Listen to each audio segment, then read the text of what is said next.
Un podcast désopilant présenté par Martin et Charles. C'est qui ça? C'est qui ça? Martin et Charles. Oh là là. Mais où sont-ils que je leur crève les yeux? Qui ça? Martin et Charles.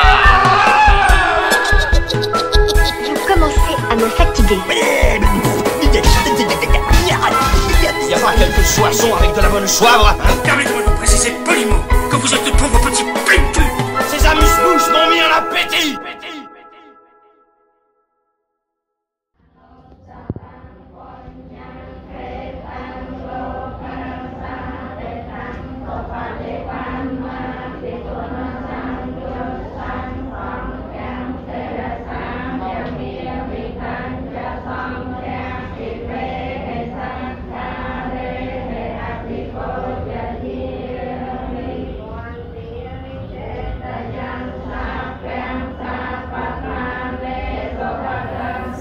Salut les zigotos, salut les zigotas. Salut.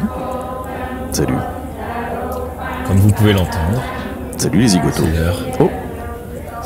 C'est l'heure du recueillement. Ah avec oui. Contrepointe. Oh. Nous sommes dans une petite ambiance zen. Ouais, dis-nous en plus. Dis-nous en plus, Charles. Non, mais c'était juste histoire de se mettre en jambes. On est sur des petits sons pris au microphone dans les balades de différents temples. Ouais. Et sur celui-là, on est sur un temple, un des plus beaux temples du Laos. Et à l'ancienne capitale royale de Luang Prabang. Et voilà. Au hasard d'une visite, il y avait des femmes, uniquement des femmes, D'accord. qui étaient en train de prier. Et sans moine d'ailleurs, parce que quand enfin s'il y avait un seul moine, mais les femmes ne se mélangent pas aux moines. Il y a des petites règles comme ça. Et voilà, et au hasard d'une visite avec ma sœur, on est tombé là-dessus, c'était assez cool, donc on s'est posé 10 minutes à écouter ça, et j'en ai capturé quelques minutes, et je me suis dit que ça faisait un bon petit prélude musical, ou en tout cas sonore. Tu as bien fait. Ok, le Laos, mais alors j'ai pas l'impression que tu m'appelles du Laos là.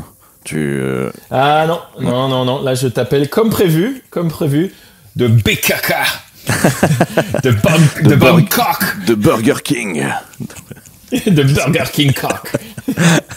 Ok, Non. ah ouais, donc t'as déjà fait de la route là. La dernière fois que moi et l'ami Aude on t'avait, tu étais encore au Cambodge. Je venais d'arriver. Tu venais d'arriver au Cambodge. Ouais. Et je venais de récupérer ma sœur aussi. Ouais, c'est et ça. Là, et donc on a fait tout. On a fait le Cambodge, le Laos. Ouais. Et ça doit faire quoi, 6 semaines là, 6-7 semaines, un truc comme ça. Et me voilà à Bangkok. T'es à combien de temps de voyage là en tout? En tout, on a fait le calcul, on est à 90 jours sur 150. Ok. Et donc on approche les 3 mois là. On approche les 3 mois là. Ok. Première question, on a beaucoup. J'ai beaucoup insisté sur une durée que notre organisme connaissait, qui était celle des grandes vacances quand on était petit. Donc ça y est, tu l'as dépassé. Ouais. Alors ça fait quoi, 3 mois? Ça fait quoi de dépasser la date, la durée ultime des deux mois? La durée ultime. Moi je dirais que en fait c'est des phases. Je dirais que moi je suis toujours en mode vacances là. Ouais. Enfin il y a plusieurs choses, on va en parler je pense, mais il y a plusieurs choses, mais ça me choque pas de ouf, sachant que on a eu la bonne idée là, par exemple à Bangkok, on a eu la bonne idée de prendre 10 jours complets dans une maison qu'on nous a prêtée à Bangkok. Ouais. Et ça fait du bien parce que en fait si tu veux, quand je t'ai eu, on sortait d'un mois de Vietnam. Ouais. Très road trip, très sympa. Un peu indépendant aussi, on a beaucoup aimé le Vietnam. Ensuite là, le mois d'après, c'était Cambodge, Laos. C'était beaucoup plus. Je me suis senti beaucoup plus touriste. Ouais. Beaucoup plus. Le Cambodge et le Laos. Alors il y a des très beaux endroits. Hein. On a fait la ville de Siem Reap, qui est. D'ailleurs Siem Reap, c'est marrant, c'est là où il y a le temple, les temples d'Angkor. Le grand complexe des temples d'Angkor, c'est gigantesque. Mais en fait, c'est très différent parce que on était dans un mood différent. Où le Cambodge et le Laos, les endroits où on était étaient des endroits qui tournent avec les touristes. D'accord. Alors que pendant tout mon voyage au Vietnam, j'avais l'impression de traverser un pays qui avait pas besoin de moi. Enfin, tu vois, je sais pas comment expliquer, mais qui vivait sans moi, quoi. Et nous, on sortait dans la rue, on trouvait des boui-boui où il y avait à toute heure des Vietnamiens installés, on se posait, on mangeait, voilà, quoi. Alors qu'au Cambodge et au Laos, on était moins indépendants, on pouvait moins se balader sans prendre un chauffeur ou sans prendre machin. D'accord. Et les restos, c'était clairement des restos, la plupart du temps... on était dans un endroit très beau mais qui était organisé de tourisme, quoi. Ouais, d'accord. Donc, d'accord. Okay. Moins authentique. Moins authentique, mais c'est pas une histoire de beauté ou de paysage, tout ça, hein, parce que on a fait des trucs très nature et très paysage au Cambodge, Laos. C'est plutôt les gens qui sont autour, quoi. Ouais, le rythme de vie. Ah, vraiment, oui. C'est ça. C'est vraiment quand on se baladait au Vietnam. Alors les gens étaient très sympas, hein, mais t'es là, t'es pas là, c'est la même chose, quoi. Alors que là où on était, c'était un peu plus, là au Cambodge, Laos, c'était un peu plus, Siem Reap, Luang Prabang, à part peut-être Phnom Penh, la capitale du Cambodge, mais là où on était au Cambodge et au Laos, c'était vraiment des endroits où tu vois que c'est organisé autour du fait que il y a des occidentaux ou des touristes aussi d'ailleurs chinois, pas mal, qui viennent ici pour dépenser leurs écus, quoi. Et donc là, tu m'appelles de Bangkok, qui est Bangkok, on s'est fait une petite intro là, t'as pu me montrer un petit peu et l'appart et ta vue depuis le 6e étage. Donc là, t'es dans une ville hors d'échelle. Bangkok, ça doit être exactement, ça doit être terrifiant. Ben, c'est terrifiant et fascinant. Donc là, on est à Bangkok, on est dans le quartier, on n'est pas dans le quartier historique avec les grands temples et tout, on est plus à l'est, autour de Nana, qui est aussi un endroit connu pour ces bars à hôtesses qui te font des petites gâteries pour à peu de frais. C'est bien, on parle bien de la sœur de Tom Tom. Exactement. C'est celle-là même qui a organisé. C'est la marraine de la pègre de la prostitution à Bangkok. On la connaît bien. Triste destin que celui de Nana. Non, mais par contre, on pourra en revenir là-dessus, mais je m'attendais à avoir de la sexualité qui déborde dans la rue. Alors après, j'écume pas les trottoirs à 2h du mat, j'avoue. Ouais. Donc, mais j'ai trouvé ça très, beaucoup plus chill que ce à quoi je m'attendais, quoi. Ah oui, d'accord. Je m'attendais à devoir expliquer à mes enfants pourquoi la fille, elle caresse le monsieur, là, et tout, mais non, mais pas du tout. Non, franchement, j'ai l'impression, mais je connais pas bien l'histoire de ce pays sur ce sujet-là, mais j'ai l'impression qu'ils ont fait beaucoup d'efforts de restriction de ce truc-là. Ils luttent beaucoup contre le tourisme sexuel, j'ai l'impression. Mais donc, donc, nous, on est dans un quartier très urbain, et ça, moi, ça me fascine un peu toujours, l'extrême urbanité. Je dois avouer que je sais pas si j'y vivrais, mais il y a un côté un peu... Voilà, nous on est au 6e, on lève les yeux partout parce qu'il y a plein de tours. Moi mon premier, d'ailleurs c'était mon cadeau de fête des pères. On est monté sur un des immeubles les plus hauts de Bangkok, un rooftop, boire sa petite bière hors de prix d'ailleurs, sur le toit, je sais pas, à 310 mètres d'altitude au-dessus de Bangkok. Et puis t'as ce truc un peu qui est assez surprenant aussi à comment ça s'appelle? Au Japon ou à Singapour. Non, j'étais pas à Singapour, pardon. À Hong Kong, c'est la ville en strates. Ah oui. Et il y a un endroit là où on a été faire des trucs pour chercher pour les enfants, et en fait la route est assez agressive. Il y a beaucoup de voitures et des trottoirs, mais quand même c'est très très congestionné. Puis t'as pas mal d'endroits où t'as des espèces de trottoirs flottants. Là où les gens marchent, c'est au niveau plus 1 en fait. D'accord. Au R+1 quoi. Et en fait, ça lie une station de métro, un mall, une autre station de métro, un autre mall. Donc en fait, tu peux marcher 1,5 km sans toucher le sol, quoi. Ouais, d'accord. Alors c'est pas partout comme ça, hein. C'est vraiment dans l'extrême centre urbain de Bangkok où là il y a tous les malls et tout. Mais dans cet endroit-là, une fois on s'est baladé 2 heures. On devait aller chercher un truc dans un mall. Après on a été manger. Après on a été dans une place au R+1. Tu vois, genre c'est assez. Et à Nice, il était un peu fasciné. On voit les métros aériens, on voit un métro qui passe au-dessus, un métro qui passe en dessous. Ouais, et là, t'es dans un millefeuille urbain. Incroyable. Mais alors, tel que tu me décris, niveau de vie plutôt moyen plus dans cette ville. Ouais. Je pense que avec il y avait la même chose au Vietnam, mais avec je pense la même chose. En quittant le Cambodge et le Laos, on retrouve un pays qui a une classe moyenne, classe moyenne voire classe moyenne plus, qui dépense quoi. Et c'est ça, je pense, qui fait aussi, bizarrement, c'est ça aussi qui fait que le truc au Cambodge et au Laos, c'est qu'on n'a pas fait l'expérience en mode, avec les enfants, on n'a pas fait l'expérience en mode, on prend une moto, on prend un sac à dos, on va dans un coin paumé du Cambodge, de la Laos, on va à la rencontre des villageois authentiques et tout ça. Ça, on n'a pas fait. Nous, on a fait des trucs où on prend une voiture, on va dans un spot, on a un rythme de vie un peu lent, il faut qu'on ait et même si on a été quand même dans des endroits assez cool où on a dormi on voyait les gens qui faisaient l'école et tout, c'était sympa ça. Avec la façon qu'on a de voyager, de prendre que des bus, des trains, quelques taxis, trucs comme ça, en fait, ça marche mieux dans un pays où il y a des services à la classe moyenne. Parce qu'en gros, on prend le train avec les gens, Je pense que si tu veux vraiment visiter des pays avec un niveau si tu veux une expérience authentique dans des pays avec un niveau de vie moins élevé, il faut y aller à la route quoi. Faut prendre ta caisse, faut prendre ta moto, ton sac à dos et puis t'y vas comme ça. Et ça on n'a pas pu le faire. Et donc oui, Bangkok, je pense qu'il y a la Thaïlande, je pense que c'est pareil comme tous les pays plutôt en développement de manière assez avancée. Tu dois avoir des écarts très importants, mais avec un milieu de cloche qui est capable de bouffer dehors. Les gens bouffent dehors. Beaucoup. C'est pour ça qu'il y a beaucoup de restos où il y a des Thaïlandais qui mangent aussi quoi. Il y a à bouffer dans la rue à toute heure de la journée. Et voilà, c'est pas qu'une organisation de. C'est une ville où il y a pas mal de business a priori. C'est. Ouais. Il y a, à mon avis, donc oui, c'est une ville.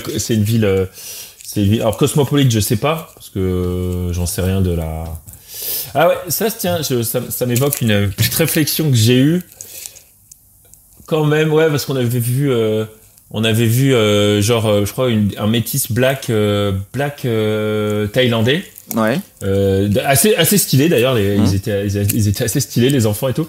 Et mais la seule réflexion que j'ai eue, c'est tiens, je le remarque. D'accord. Je le remarque et je me suis rendu compte que tu vois, il y avait un truc, même si il y a plein de défauts, on peut voir plein de défauts dans notre vieille Europe ou quoi. Mais en tout cas moi à Paris. Bien sûr. À Lille puis à Paris, c'est vachement cosmopolite quand même. Bien sûr, tout à fait. Je veux dire, alors attention, il y a une espèce de cosmopolitisme avec des Thaïs, des Cambodgiens, des Chinois, des Laotiens, un peu de Coréens, tout ça et tout. Mais il y a quand même beaucoup d'Asiatiques et d'Européens et de Caucasiens qui sont plutôt soit des businessmen, soit des touristes, quoi. Mais il y a des Indiens. Il y a des Indiens qui viennent donner aussi un peu, des Indiens et des Pakistanais, je pense, qui viennent. Mais j'ai trouvé que là où je vois le plus, je me suis dit tiens, il y a quand même une forme d'homogénéité qui t'a marqué, que t'as remarqué en tout cas. Charles, je reprends le mic pour te lâcher ce petit freestyle. Écoute-moi bien. Et là, Mio, je me mets à tourner sur la tête. Il fait la coupole. Il fait le serpent. Dis que je fais le serpent. Le worm dance. Je reprends le mic, Charles. Parce que figure-toi que tu ne t'en souviens peut-être pas. Moi, en tout cas, je m'en souvenais pas. Il a fallu que je remonte le dernier épisode qu'on a fait tous les deux pour le remarquer. Mais tu t'étais posé une question que tu souhaitais te poser à mi-voyage. Donc là, 90 sur 150, on a un petit peu dépassé la mi-voyage, mais c'est pas grave, ok ? Ouais. Donc Charles, je vais te passer un mec qui a une question à te poser. Il s'appelle Charles. Sois attentif, le voilà.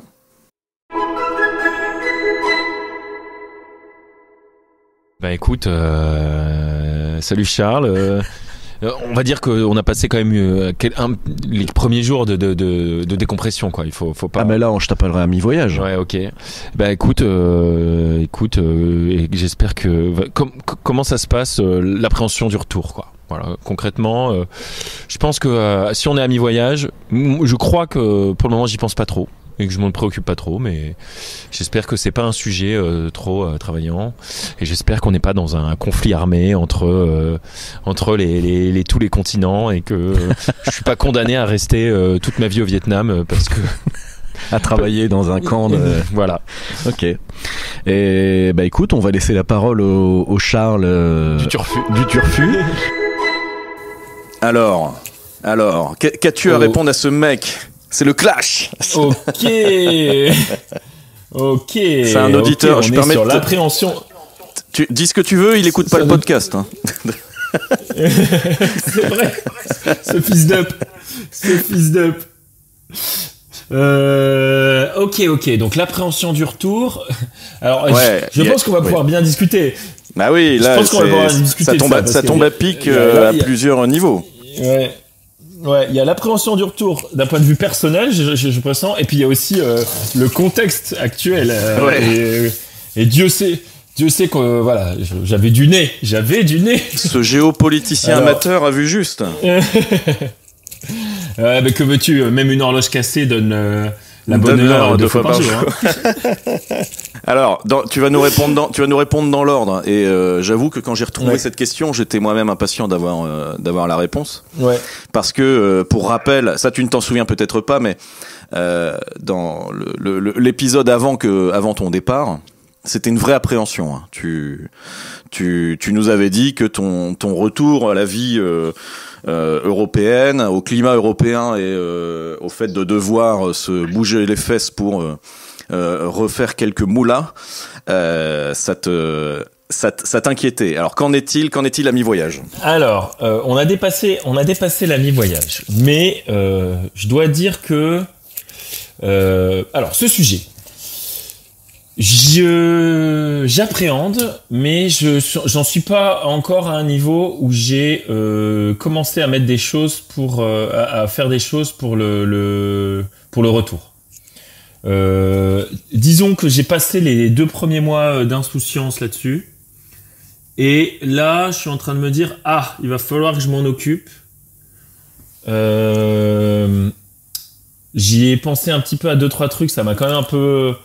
Je sais que ça va être un peu embêtant ce moment, mais j'ai encore tous mes mécanismes mentaux pour prendre ce sujet. J'ai encore c'est comme quand tu sors un plat du four, quoi. J'ai encore mes gants du four, tu vois. Donc là, je l'ai dans les mains là, mais j'ai pas encore mis le doigt dedans. Tu sais, j'ai encore pris. Je suis encore. Ça veut dire quoi quand tu dis que tu commences à prendre tes dispositions pour. C'est-à-dire que tu y réfléchis. Ça veut dire que tu. Non. Ça veut dire que maintenant le sujet repop dans ma tête de temps en temps. D'accord. Alors que pendant 70 jours, c'était pas le cas. Tu t'es beaucoup moqué de ton épouse dans ce podcast en disant que c'était un de ses soucis, c'est qu'à partir de la mi-voyage, elle commençait à penser au retour. Tu as eu cette phrase célèbre en disant moi, il faut vraiment que je sois dans le train du retour pour commencer à penser à mon retour à la vie normale. Je pense que j'ai encore ce mécanisme-là d'un point de vue où ça m'inquiète pas. Ouais. Mais ça m'arrive d'y penser. En fait, je vais t'expliquer pourquoi. Je pense que c'est le fait d'être vraiment dans cette longue durée qu'on a mis en appréhension et pour moi qui me va, qui me choque pas et tout. Tu me dis on a dépassé la durée d'une grande vacance standard, mais peut-être qu'on est sur finalement une durée d'une grande vacance de quelqu'un qui finit l'université en juin et qui commence le 1er octobre. Ah bah ouais. Donc sans faire de job d'été. Mais tout ça pour dire que il y a quand même un côté qui me rappelle souvent que je suis dans une posture de pure consommation, de voyager, d'aller dans des restos, des hôtels, de faire des sorties, des parcs, je suis dans la consommation. Il y a un côté de moi quand même qui me dit, qui me rappelle que c'est un tout petit peu tu peux pas être dans c'est pas normal d'être dans ces postures-là en permanence. J'ai cru que t'allais me dire le fait que t'aies tout ça à planifier quand même, tout ce que tu dis, sorties, repas, activités, etc. J'ai cru que t'allais me dire en fait ça c'est mon job depuis 3 mois et finalement c'en est un d'organiser la vie de famille au quotidien. Exact. Alors oui. Et donc au final t'as pas forcément le sentiment de rien foutre dans l'absolu quoi. Alors c'est clair que j'ai pas du tout le sentiment de rien foutre. Mais alors, pas du tout. En fait, déjà, on se lève relativement tôt. On fait beaucoup de choses pour les enfants. Et on organise plein de trucs et tout. Non, alors ça, tu as raison. On planifie beaucoup de choses. Et dans les faits, même au-delà de planifier, quand tu le fais, bah, t'as un truc. Hier, on a emmené les enfants dans un parc, mais il faut gérer la façon d'y aller. Enfin, mais on est dans du loisir quand même. Je suis pas dans mon canapé à jouer à la PS 5 heures par jour. Ça, c'est clair que non. Ni dans la piscine, donc, pour prendre un truc plus touristique, ni dans la piscine barboter. Les doigts de pied en éventail. Ouais, c'est ça. On visite beaucoup, on truc. Donc, alors, et ça, c'est marrant parce que j'ai rencontré un autre couple là quand on était dans une petite ville, un petit village qui s'appelait Paille. Et j'ai rencontré un mec qui sont partis 6 mois, mais là ils se barraient. Et on parlait de notre rapport au travail, et il me dit ouais, mais lui c'était un mec qui aimait bien bosser. C'était un je sais pas quoi, un graphiste, un machin, le genre de profession en plus qui se serait bien accommodé de bosser un peu à distance. Mais il m'a dit mais finalement il m'a dit la même chose que ce que tu viens de dire, avec laquelle je suis d'accord. Il m'a dit ouais mais en fait les journées s'enchaînent. Eux aussi ils avaient 2 petits enfants, donc un plus petit, genre une de 1 an et une plus grande de genre 5-6 ans. Et il m'a dit bah en fait les trucs, les enfants, les tripes, ça va vite quoi. Effectivement on est assez occupé. Donc ça aide à pas se tourner les pouces et à pas se dire ce qu'on va faire. Par contre, il y a quand même un truc qui me dit même dans tout ça, je suis dans une posture de consommation. Tu vois Et à un moment, moi, il y a une espèce de dire toute cette consommation, à un moment, elle vient du fait que, à un moment, tu es obligé de produire pour générer de la moulaga, pour justifier cette consommation. Et donc, moi, c'est ça plutôt. C'est dans cette posture non pas de l'oisiveté, parce que c'est pas le cas, parce qu'on a parfois même on est bien claqué. Franchement, des fois, je me couche 22h, 23h, je me couche plus tôt qu'à la maison, qu'après une journée de travail. On a baladé, on a machin. Après, on a été faire plaisir aux enfants. On était dans un parc. On a fait du pédalo. En plus, ils crevent de chaud. Tu transpires comme un phoque. Bref, mais par contre, le fait d'être dans une posture de consommation me dit il va falloir quand même produire un moment. Ça va me rattraper quoi. Ouais. Et ça, mais alors ça, c'est quoi? C'est juste un sujet ou c'est une angoisse, là, par exemple, j'étais en train de me dire, est-ce qu'en juin, j'envoie un petit message à mes anciens collègues? J'en étais là. Est-ce que... mais sachant que j'hésite, parce qu'en fait, comme je suis sur un rythme très très différent des gens, si d'un coup, il y a une excitation du style, ah ouais, bah ça tombe bien parce on pensait à un petit appel d'offres pour septembre, tu peux nous envoyer un CV, tu peux participer à ce bout de propal ou quoi. Bah en fait je vais pas être dispo pour bien bosser. Donc j'hésite. J'hésite. Ça me ferait chier de passer à côté d'une super aux-portes parce que machin, mais d'un autre côté si d'un coup il faut produire maintenant je veux dire, je vais pouvoir me libérer 2 heures par-ci, 2 heures par-là, mais c'est tout, quoi. C'est tout. Je veux pas. Tu réponds pas complètement à l'appréhension du retour parce que tu nous donnes en fait tu nous donnes ton mood à l'instant T. J'ai l'impression. Oui, mais non, mais donne-nous ta ligne d'horizon là. Est-ce que pour toi justement le voyage du retour pointe son nez à l'horizon ou pas encore? Là, l'horizon n'est pas encore assez dégagé. Pas encore. Ouais. Pas encore là. Non, là pas encore. Là il y a. Je pense que quand on va finir la Thaïlande, on va se retrouver avec je sais plus combien, 3 semaines, un peu plus de 3 semaines en Indonésie. D'accord. Là ça va commencer à sentir la fin. D'accord. Parce que là, si je fais le calcul, il te reste 2 mois pile, quoi.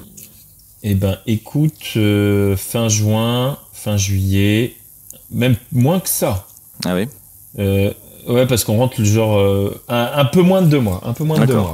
D'accord. Donc effectivement, ouais, quand on rentre plutôt aux alentours du 15 août. Quand ça commencera à se compter en jours et puis en mois, effectivement, c'est là où ça commencera à pointer le bout de son nez. Mais je pense clairement. Et puis, tu vois là, je commence à avoir une to-do list de jeux.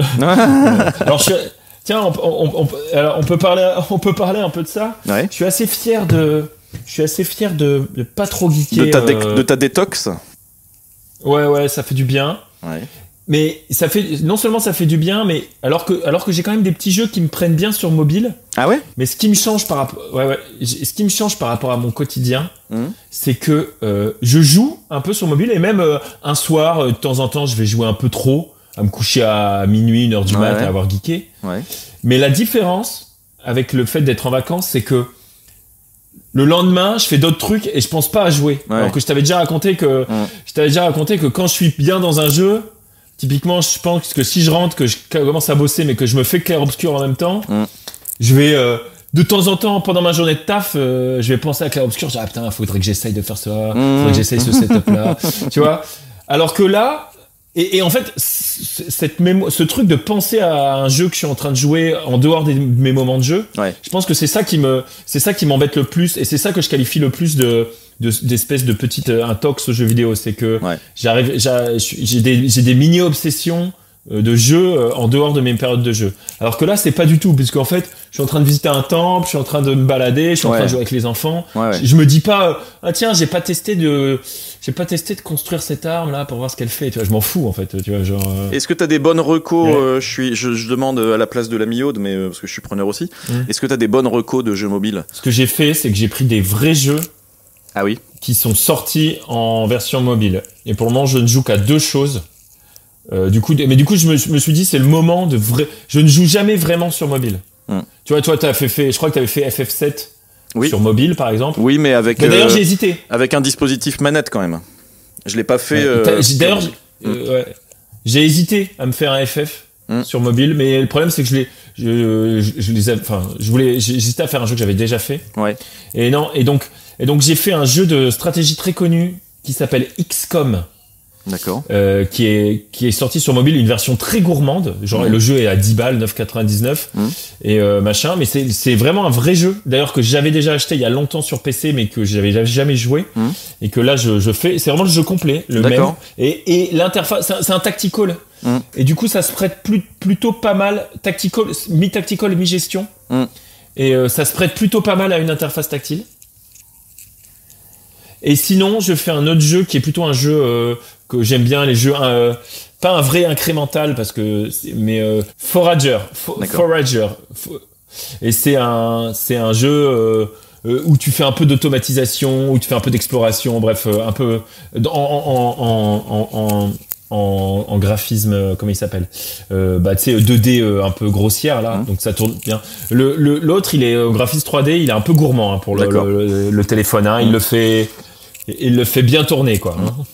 Et la batterie aussi, donc c'est plutôt un jeu auquel je peux jouer quand je suis branché dans mon lit quoi. D'accord. Okay.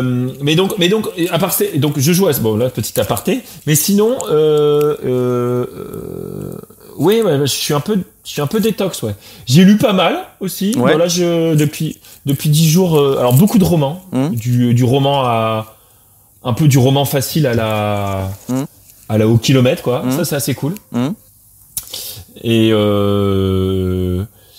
voilà. Est-ce que tu as fait des rencontres, alors même attention sans me dire que tu as remercié un serveur parce qu'il t'a servi un plat avec le sourire, est-ce que tu as fait des rencontres, tu nous parlais tout à l'heure d'une famille qui faisait un peu le même road trip que toi, j'ai pas eu le temps de te demander s'ils étaient français. Ils étaient français, C'était des Français, ok. C'était des Français, Est-ce que tu as fait d'autres rencontres en croisant d'autres Européens, par exemple, et qui t'ont engagé la conversation? Franchement, pas tant. Ouais.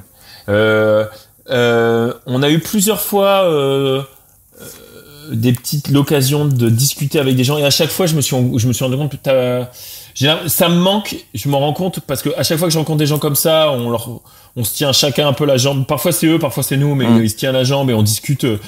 Une discussion qui commençait à un comptoir de restaurant dure presque 1 heure, tu vois.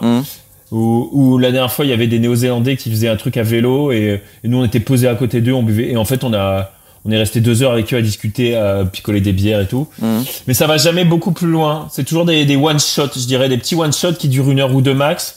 Et puis c'est pas souvent, c'est 1 fois par mois, grand max, quoi. Ouais, d'accord, ouais.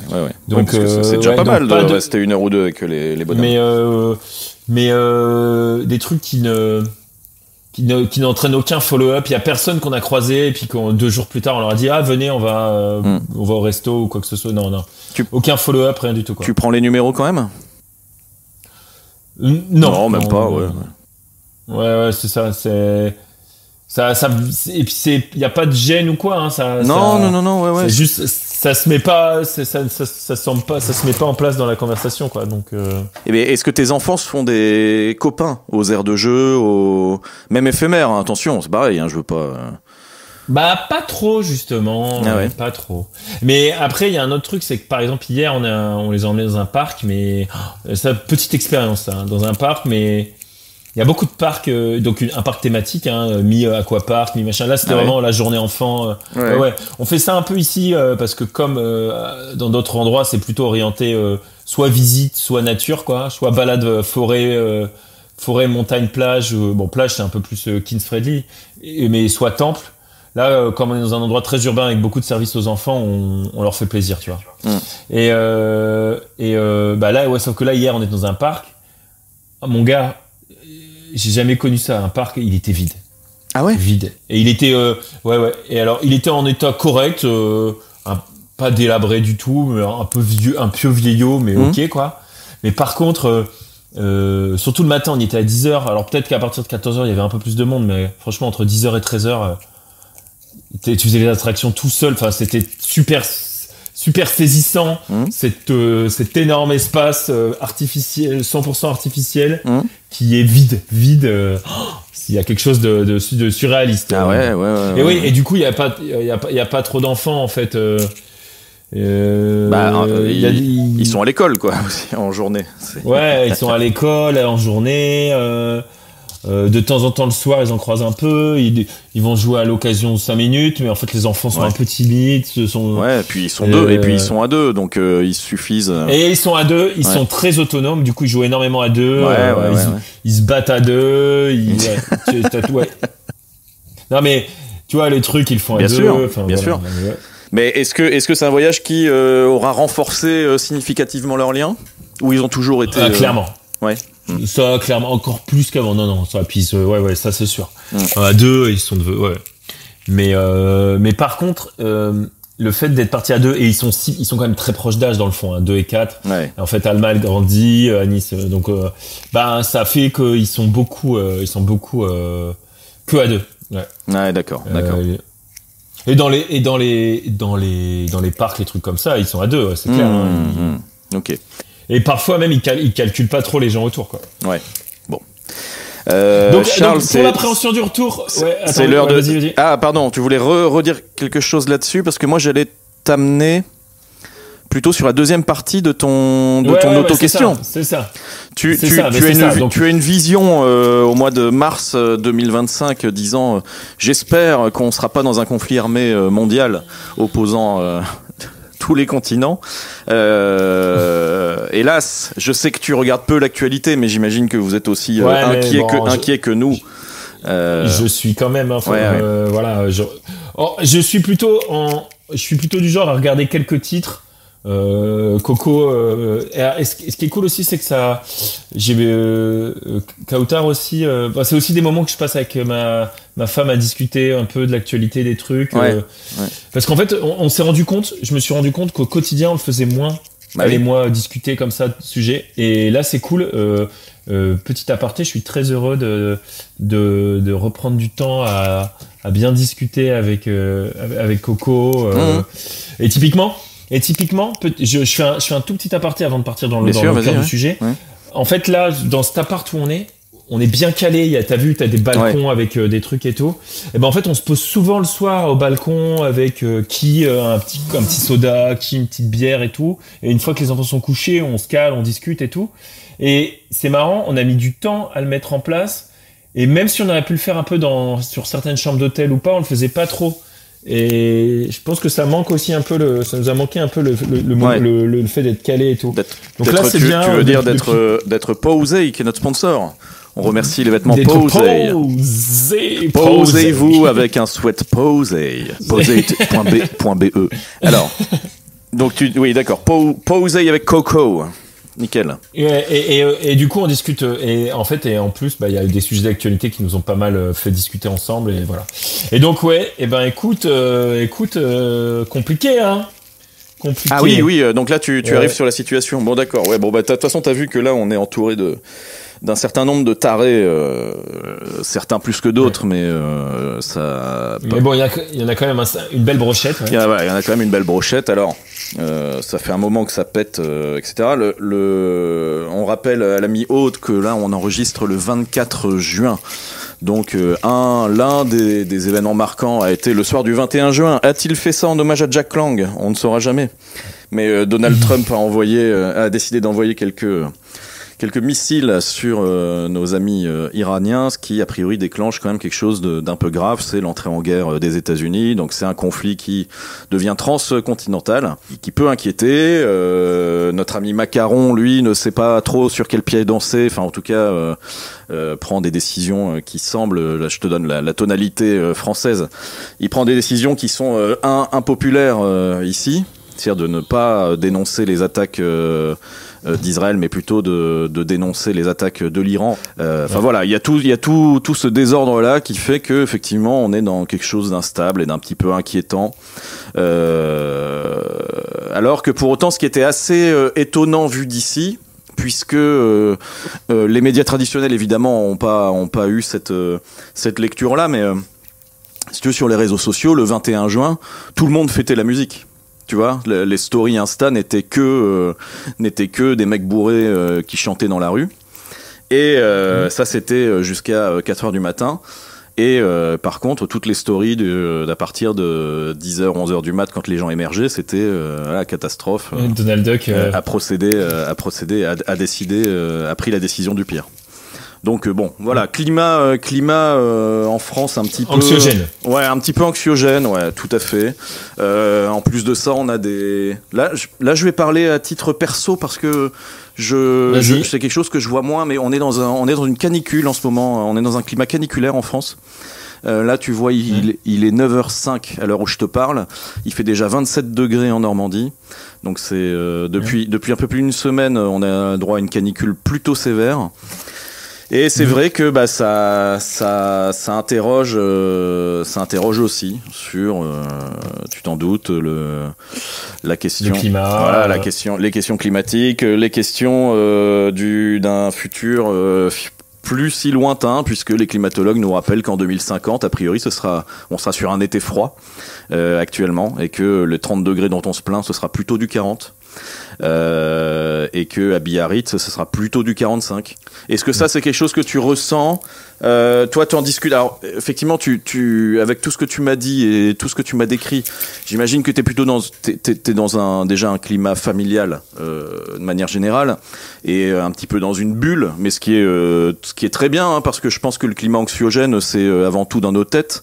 On a affaire à des gens qui montent leurs muscles et qui font des choses symboliques pour faire peur à tout le monde. On est dans une forme de terrorisme à grande échelle, hein, terrorisme des idées et des actes. Mais toi, donc d'après ce que tu me dis, t'es plus dans une bulle en ce moment qui te protège un peu de tout ça. Dis-moi comment tu le perçois. Ouais, dis-moi comment tu le perçois, comment tu le vis. Moi, déjà, moi, je suis curieux. C'est bien ce que tu viens de me raconter parce que je voulais savoir. Je me demandais comment ça se vivait de l'intérieur en France. Parce que justement, moi, j'avais du mal à comprendre. Moi, petit aparté, je suis effectivement dans une bulle. Du coup, on suit que les gros titres. Sans se rendre compte de ce que ça déclenche comme réaction.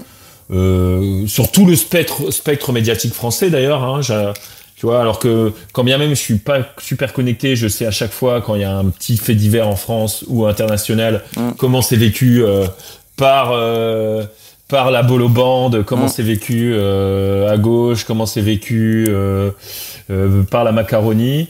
Et là, c'est vrai que j'en sais rien. Je sais pas trop. Ouais. Et encore, il y a eu d'autres faits d'actualité, cette fois-ci plus locales, hein, plus français que je t'ai épargné. Mais bon, pourquoi t'épargner?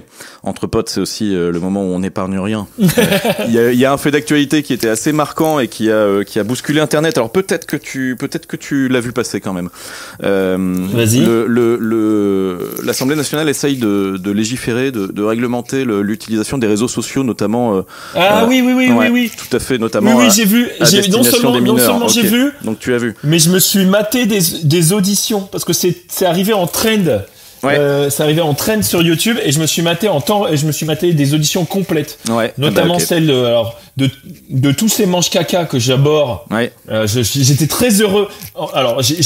Et d'ailleurs, oui, merci de parler de ça parce que j'ai vu que tu réagissais sur la réaction de Tim sur le prompt. Oui. Et j'avais très envie d'en discuter. J'ai un gros avis là-dessus. J'ai face à moi un enthousiaste. Donc, si tu peux me permettre, je te donne la parole juste après avoir résumé pour la mi-haute qui serait passée à côté. Vas-y. Mon député, et j'ose dire mon député, Arthur Delaporte, député de la 2e circonscription du Calvados, a donc organisé ces auditions qui avaient pour but d'entendre les influenceurs les plus significatifs des plateformes, notamment TikTok, qui est dans le viseur du gouvernement, mais on parle de TikTok et d'Instagram. Et donc ça s'est fait en plusieurs auditions avec les influenceurs qui informent. Alors il y avait notamment ce cher Hugo Décrypte, j'ai pas retenu les autres qui ont participé. Donc les informateurs, il y avait une série d'auditions et donc ça s'est terminé par les influenceurs jugés problématiques sur une liste qui a été établie suite à des sondages notamment auprès d'enfants, en tout cas de personnes mineures. Et donc il y a trois influenceurs problématiques qui ont été reçus. T'as dû repasser un masculiniste, un acteur porno et je sais pas qui était le troisième, un snapper. Et que je connaissais les deux d'ailleurs. Hein. Je connaissais très bien Alexis Chen et je connaissais leur existence et leur style. À la fois Alexis Chen et Adé Laurent, je l'avais déjà vu. Et justement, j'avais déjà vu et déjà il y a quelques années, avant même que ce soit dans la catégorie du contenu à bas niveau, j'avais déjà bien identifié ce type-là. Ouais. Ce qui me paraît important de rappeler, c'est qu'ils ont été convoqués puisqu'ils n'ont pas été invités, contrairement à ce que dit Alexis Chen, qui est parti effectivement en claquant la porte. Trop bien. Mais c'est du. Ils ont été convoqués parce que c'est une liste qui a été présentée. Il y avait une liste d'influenceurs préjugés problématiques qui a été présentée à un jeune public, et donc c'est ce jeune public qui a identifié ces influenceurs comme étant les plus connus. Donc c'est-à-dire que ceux qu'on a vus, c'est vraiment a priori ceux qui sont plus connus. Le haut du panier. Le haut du panier. Ouais, c'est ça, exactement, le top du top. Et donc voilà, donc tu voulais, j'ai fait le petit rappel que je voulais. Tu voulais en dire un mot. Ouais. Toi, tu les as suivis en live. Alors non, j'ai regardé quelques auditions, mais je veux faire le lien entre un sujet qui a aussi que j'ai vu passer aussi, qui est j'ai vu qu'il y avait des sujets sur l'accès à certains sites pornographiques. Et j'ai vu notre ami Tituche réagir par rapport à ça. Et à côté de ça, mais je fais le parallèle entre les deux sujets parce qu'en fait on est sur deux contenus qui sont problématiques, qui sont accessibles sur Internet, et comment on fait. Par exemple, dans l'audition de Hugo Décrypte que j'ai regardé dans son intégralité, je sais plus, c'est pas très long, hein, c'est une demi-heure ou 40 minutes, je sais plus. Il parle à un moment de l'accès aux réseaux sociaux pour les jeunes. Est-ce qu'on doit les contrôler ou pas? Moi, j'ai un avis très clair sur le sujet. Enfin, en tout cas, je pense que j'ai une unpopular opinion par rapport à ça. Moi, je suis personnellement je pense que c'est une très bonne chose qu'il y ait eu à la fois ce sujet du contrôle du porn et à la fois ce sujet de ces auditions, et de se poser la question de doit-on interdire l'accès aux réseaux sociaux pour les mineurs, machin. Je suis entièrement d'accord sur le fait que techniquement, si on essaye d'interdire, de faire un truc, ça va être compliqué. Il y a plein de sujets qui sont pas si simples que ça. Maintenant, et avant de rentrer dans ma réflexion finale, j'ai envie de réagir sur un dernier truc. J'ai vu passer une vidéo de Ovidie, suite donc Ovidie qui se bat, qui se bat depuis 20 ans contre les dérives patriarcales, les dérives de l'industrie pornographique et tout ça. Alors la pauvre, on va l'excuser, elle était peut-être que 30 ans ou 30 ans de combat, elle en a marre, machin. Mais sa vidéo était d'un pessimisme, machin, qui disait ouais, on n'arrête pas en gros, sa vidéo, c'est on n'arrête pas de me dire ce que je pense de cette mesure pour interdire la pornographie. Moi, je trouve que c'est pas assez. Il fallait le faire il y a 20 ans. Maintenant, je n'ai plus rien à foutre. Allez vous faire enculer, quoi. Bien plus poliment que ça. Elle dit pas ça.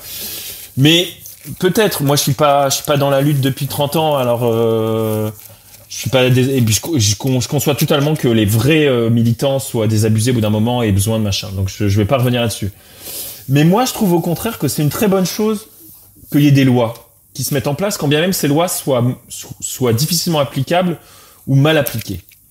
Parce qu'en fait, c'est graduellement le contexte qui permet au moins de se dire il y a quelque chose de pas normal ou de pas 100% legit qui dans la pornographie, qui dans le contenu nul à chier de ces influenceurs.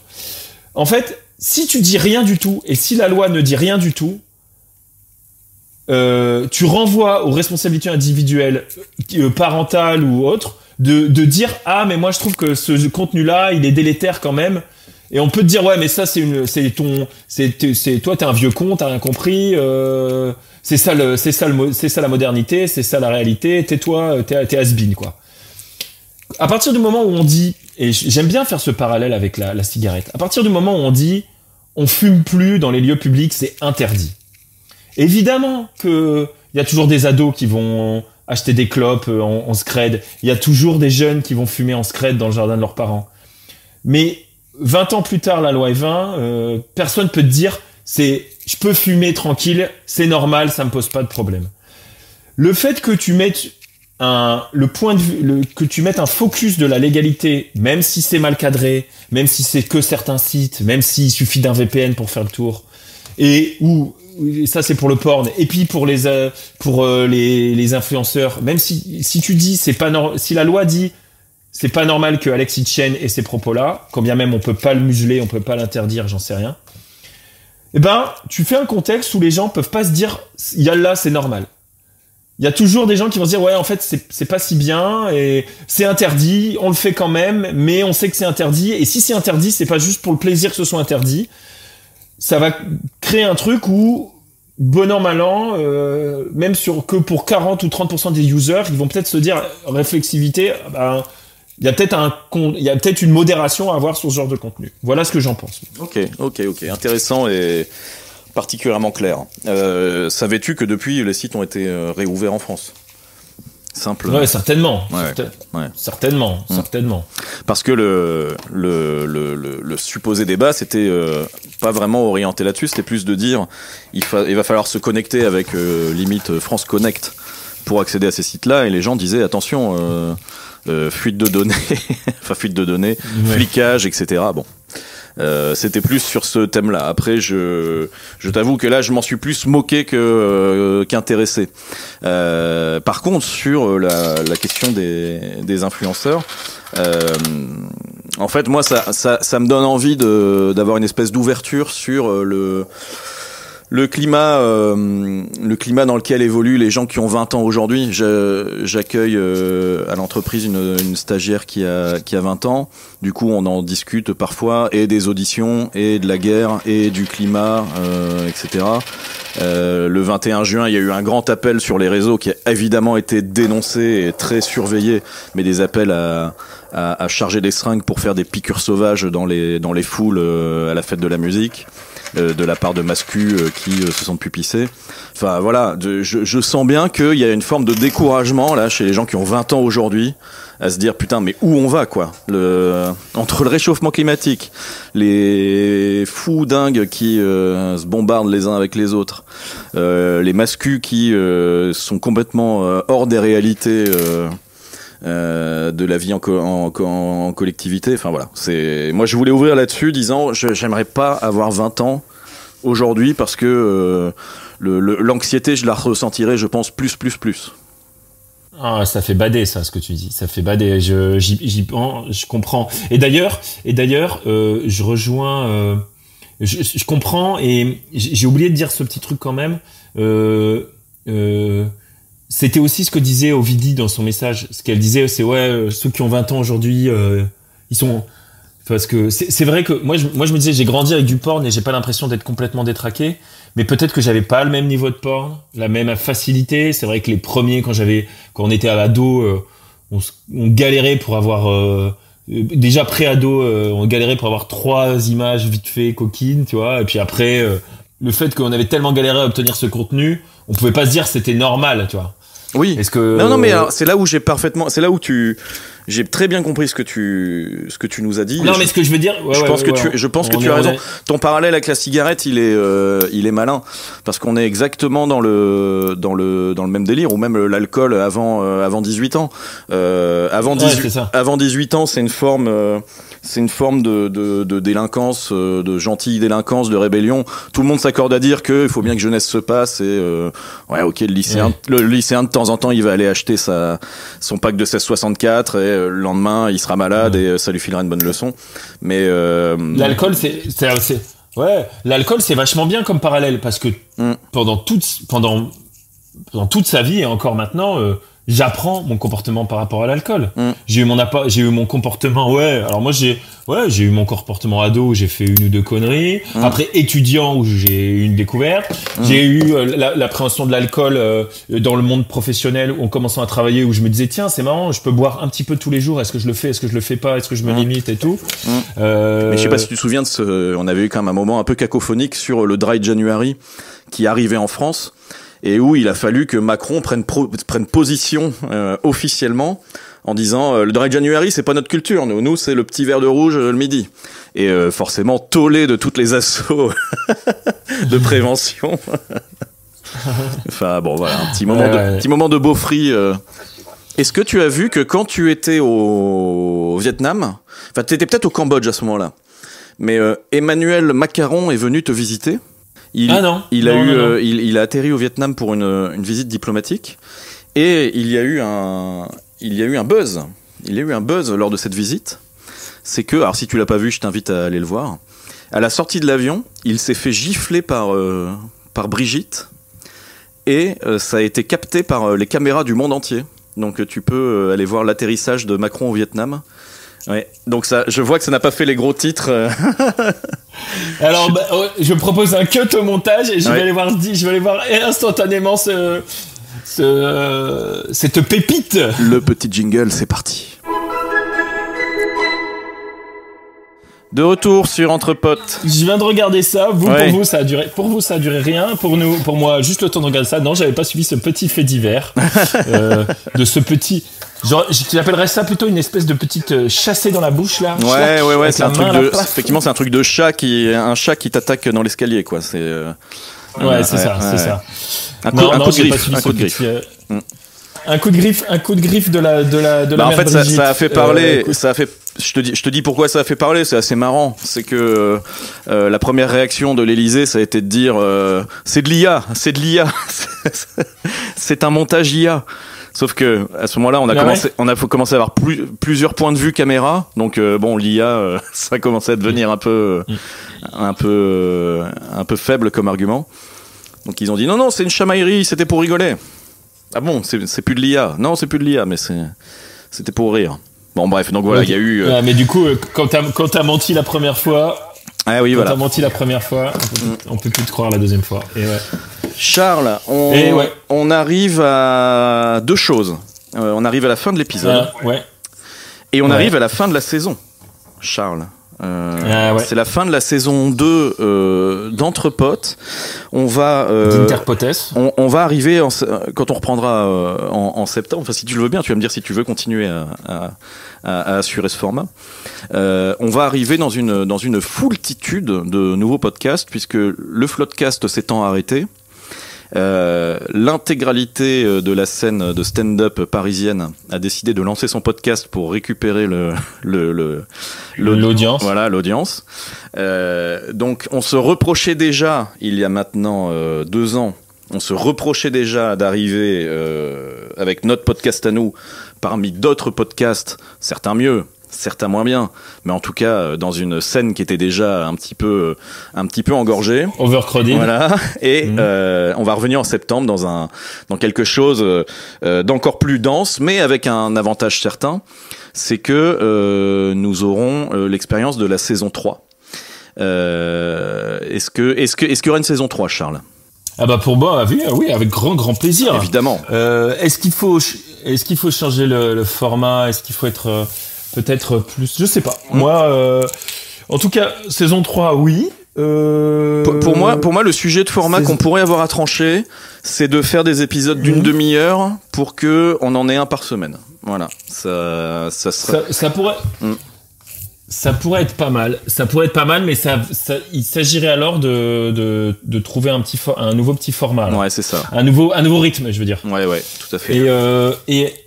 Et autre chose que je propose, c'est que peut-être faut voir ce que ça donne ces épisodes à distance là. Ouais. Mais si c'est pas si dégueu, y a peut-être moyen qu'on investisse dans un tout petit peu plus de matos et qu'on s'en fasse plus régulièrement et plus à distance. C'est vrai. Ce qui permettrait d'avoir un truc un peu plus au fil de l'actu. D'accord. Ce qui me tenait à cœur, tu sais, et que. De toute façon, il y aura. Là, on est sur le 2e épisode. À distance. J'avoue humblement qu'il aurait pu y en avoir 1 de plus, 2 de plus sur cette saison-là, mais que comme les épisodes à distance sont effectivement, de mon point de vue, de qualité un tout petit peu inférieure, mais c'est normal, hein, parce que en plus là, on est sur des temporalités différentes. Il est 9h chez moi, 9h30, il est 14h30 chez toi. À voir si entre Caen et Paris, ça permet d'avoir quelque chose de plus fluide. Franchement, on peut tester. Mais à titre perso, je trouve que ce sera plus classe de terminer la saison 2 ici avec 2 épisodes complètement à distance et de te retrouver en septembre pour mais ça c'est voilà, sûr. pour nous donner là vraiment la vraie conclusion du Charles de retour. Le seul truc que je me dis justement, c'est que peut-être une fois sur 3, un épisode on le fait à distance, et comme ça on a un contenu plus régulier, tu vois. Ouais. Ça ne changerait rien. Peut-être même qu'on garderait le même rythme d'aller-retour à Caen-Paris. Ouais. Mais qu'en plus on pourrait caler. En fait, il s'agirait pas de faire moins en termes d'entrevues. On se verrait tout autant, mais on pourrait peut-être se faire tous les 3 épisodes, un épisode à distance, qui permettrait d'être un peu plus réactif. Tac, on aurait du contenu et qui ferait que quand on se voit, on peut être sur des mi-productions, mi-chill. Donc on fait 2-3 épisodes max. Ensuite, on en fait 1 ou 2 à distance. Ensuite, 2-3 épisodes et on peut taper sur du peut-être de l'hebdo. Ça pourrait bien me faire plaisir, Et puis, ça serait beaucoup moins compliqué à mettre en œuvre, quoi. Tu vois. Ouais, tout à fait. Je pense que la formule peut être pas mal. Si l'ami Aude veut s'exprimer, les commentaires sont ouverts sur peu importe la plateforme sur laquelle vous écoutez, Spotify, YouTube, Deezer ou que sais-je. Le commentaire est ouvert. Si pour vous le format d'1 heure est absolument idéal et qu'une fois toutes les 2 semaines ça vous suffit, dites-le nous. Si ce qu'on vient de vous proposer, ce qu'on vient d'imaginer, en live, est intéressant, dites-le nous aussi. Et on va surtout vous souhaiter un très bel été. Charles, on va te souhaiter une bonne fin de voyage. Et on fait le débrief. On fait le débrief dans pas longtemps. surveillez bien vos notifications quand le saison 3 épisode 1 arrivera. Et tenez-vous prêts, on vous donne toutes les réponses à toutes les questions qu'on s'est posées depuis, sauf à ce qu'on soit envoyé au front avec un petit képi et un moi un fusil mitrailleur. Je spoil d'avance, hein. Si c'est le cas, moi je reste en Thaïlande, hein. Il y a pas de Ok, bon peut-être un épisode à distance à ce moment-là au Talkie-Walkie prochainement. Très bel été à la mi-Aude. Charles, à très vite, profite bien et belle fin de saison à tout le monde. On vous retrouve pour la saison 3 très vite. Gros bisous, portez-vous bien. À très bientôt. Ciao. Au revoir.